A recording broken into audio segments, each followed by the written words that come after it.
Hello, everyone. We'll get started. Naomi, just your thoughts on being back here in Melbourne. Whoa. Is this supposed to be this low? I think it's working, yeah? Is Okay. it good? Okay. Okay, cool. Sorry, sir. Thoughts on being back in Melbourne? I mean, for me, it's probably the place that I hold, here in New York, the best memories of my career, and Tokyo. But yeah, I'm just really happy to be back, and I came here from Auckland, and it was a little rainy, so it's good to be in the sun. Perfect. All right, questions?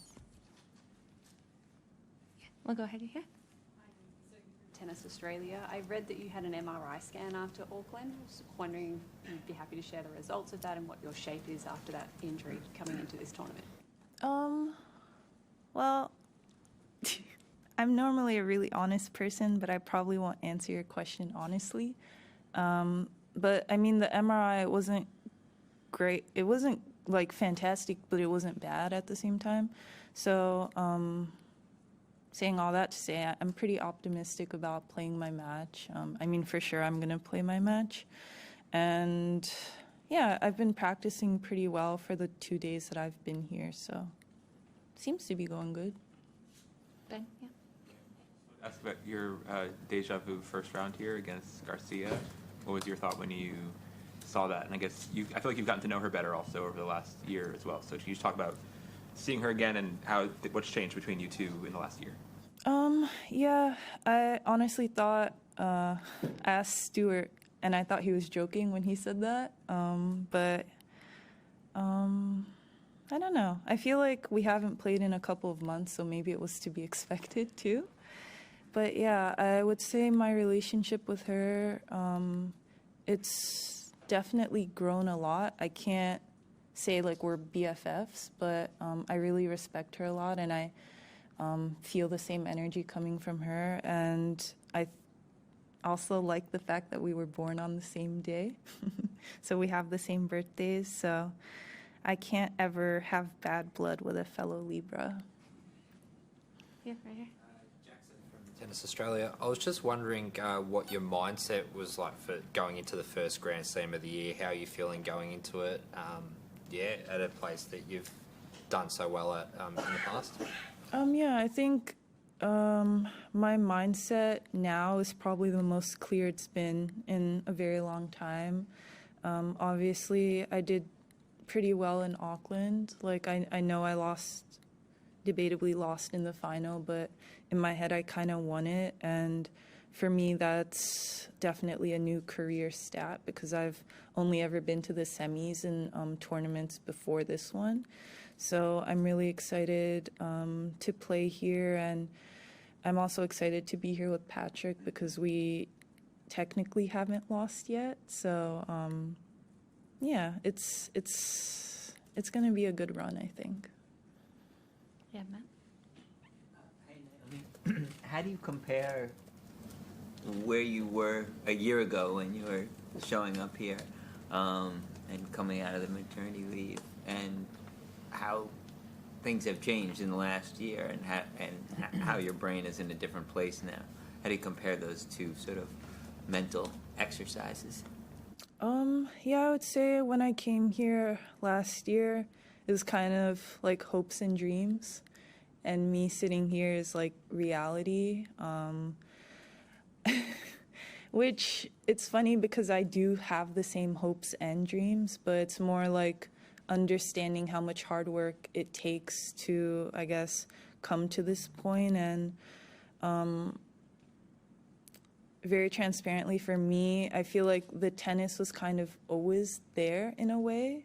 It was just the belief of feeling like I can string together victories if the conditions were bad or if I thought I wasn't playing as well as I could have. So I feel like I've learned that throughout the course of 2024 and I guess Auckland as well. And I would say I am a little bit of a different person now, hopefully. Charlie, and then just behind, yeah. Before matches and then during, What are the kind of rituals you have for eating and drinking and fueling? Like, do you have a set menu that you always have? Do you change it up? Sorry, I'm just laughing at a thought, not your question. I am a little bit of a superstitious person, so I do kind of have rituals that I like to, I guess, keep in order. And I also, knock on wood, would hate to get food poisoning from switching it up. So I typically do eat the same thing before every match, breakfast, lunch, and dinner. I haven't eaten breakfast here yet, but I would assume it would consist of like smoked salmon because that's what I always do, smoked salmon and eggs. And then before matches, I always eat like rice and chicken. And then dinner is the wild card. Yeah, just behind, yeah. Yeah, go ahead. Hi, Naomi. I'd just like to ask about Yutaka Nakamura, who's started working with Raducanu.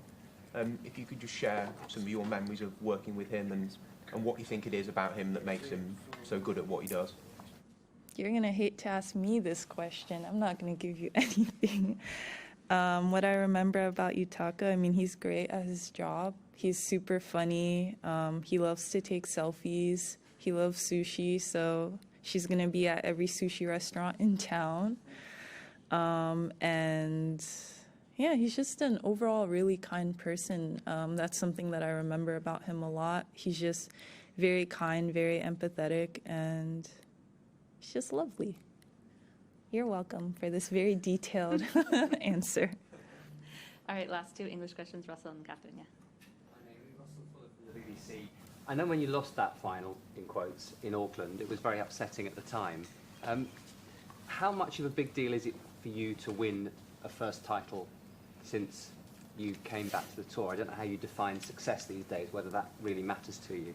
Yeah, I mean, in that moment, it was devastating. I felt like it was basically like I could touch it, you know, and it just sucked because I felt like my body wasn't keeping up with what my mind wanted it to do. And obviously, I was very concerned about my chances playing here.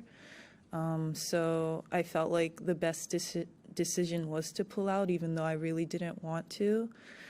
But yeah, it's also, in my mind at that moment, it was like an accumulation of losing in first rounds in 2024 and wanting and hoping to eventually get to a final. And then obviously when I did, I couldn't play anymore. So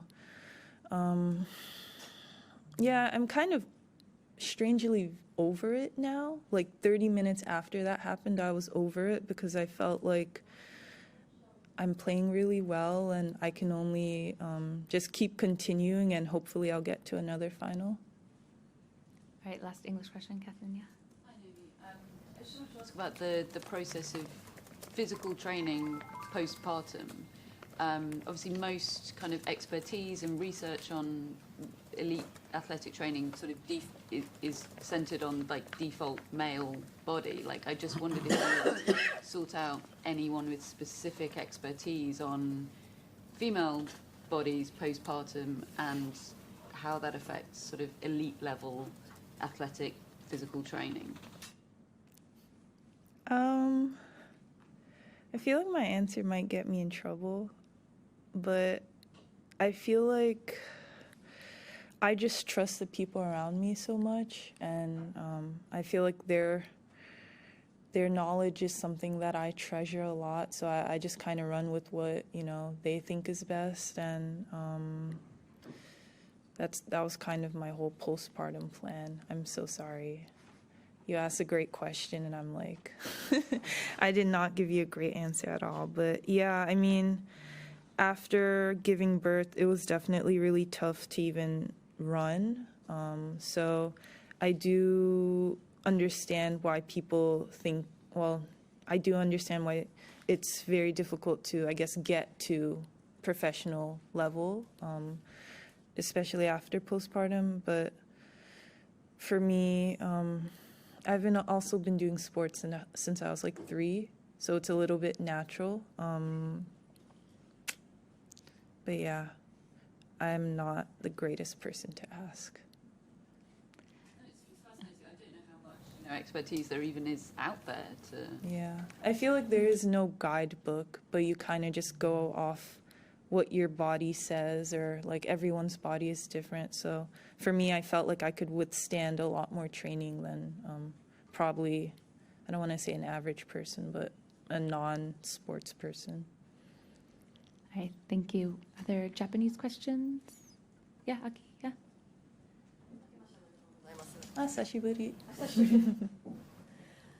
今トレーニングの話ありましたけど、オークランドはちょっと残念でしたけど、すごくこうグッドシェイプにすごくフィットしているように見えるんですけど、オフシーズン、どこでどんなトレーニング練習をやってきたのかっていうのを少し教えてもらえますか？ Yeah, so thank you for your compliments. But the off season I did in LA, and I would say actually since pulling out of Beijing, my match against Coco, I've been doing like on and off physical training. I went to Tokyo after that to, I guess, show my daughter around, but I brought Flo with me, so we were training that entire time. So however many months from Tokyo to, I guess, Auckland was the amount of time that I've been training. LA ですか？ Yeah, the majority of it was in LA. I actually practiced at UCLA for most of the time, and I got like 8 parking tickets. So, love that for me. Yeah, go ahead.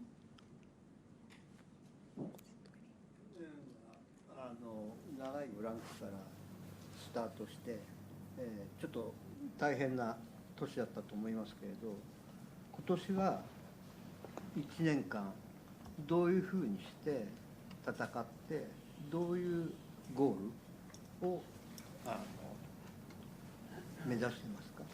Yeah, I think definitely last year was a little unusual for me, just because I also made a commitment to myself to play as many tournaments as I could, and that was really fun because I could see places that I haven't seen in a very long time or experience new tournaments. But I think this year I'm making it a priority to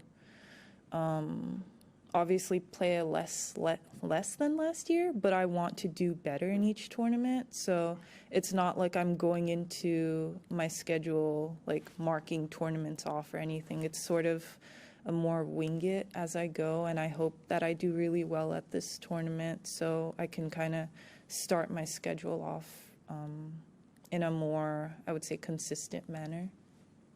Okay. Thanks. Oh, yeah, one last question in Japanese, yeah? 秋にガルシア選手がメンタルヘルスの問題で休むと聞いたときにどのように思ったということと、あと大坂さんご自身が今もこうご自身の心を守るために大事にしていることは何でしょうか？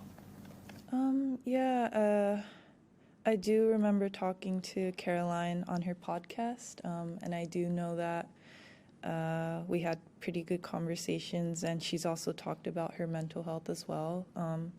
So it's that Libra connection once again.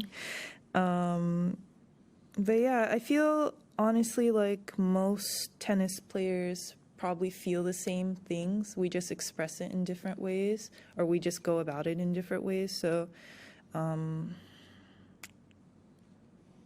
yeah, that's kind of my answer to that. And then also, I totally blanked out and forgot the rest of your question. Can you repeat it? I'm so sorry. 大坂さんのメンタルを守るために大切にしていること、気をつけていることは何でしょうか？ Oh my God.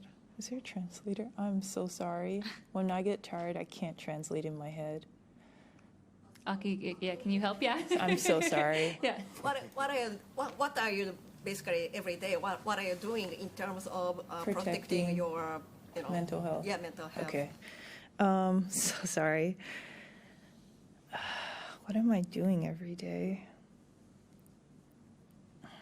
I meditate, and sometimes I listen to, I guess, water noises like rain or ocean or forest noises. And I also like to write in my notebook a lot, just to keep track of my thoughts. Thanks, everyone. Cool, thank you.